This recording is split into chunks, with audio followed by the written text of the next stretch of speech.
அதே மாதிரி நிறைய பேர் என்ன பண்ணுவாங்க, கிரகப்பிரவேசம்லாம் பண்ணிவிட்டு நான் வெஜிடேரியன் சமைச்சு போடுவாங்க. இதுவும் நிறைய நெகட்டிவ் எனர்ஜியை கொடுக்கக்கூடிய தன்மை இருக்குமா? இருக்கும்.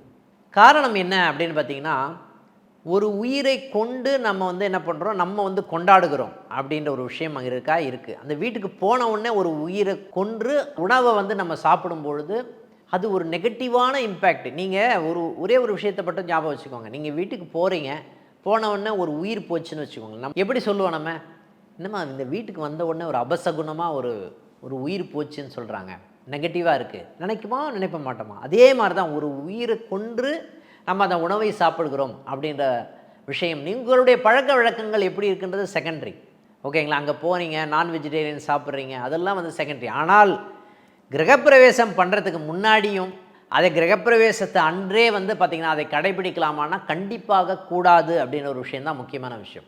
இந்த தச்சு கழித்தல் அப்படின்ற ஒரு விஷயம் வந்து என்ன பண்ணுவாங்க, அந்த பொம்மையை சுற்றி அதுக்கு பூஜை பண்ணி ஒரு முச்சந்தின்னு சொல்லப்படுகின்ற இடத்துல எரித்தோம் அப்படின்னு சொன்னால் திருஷ்டி தோஷங்கள் போகிறதுக்கு உண்டான தன்மையாக இருக்குமா? இருக்கும்.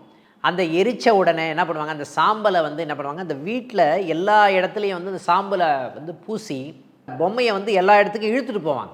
அந்த இழுத்துட்டு போகும்போது அந்த சாம்பல் வந்து எல்லா இடத்துலையும் படும்.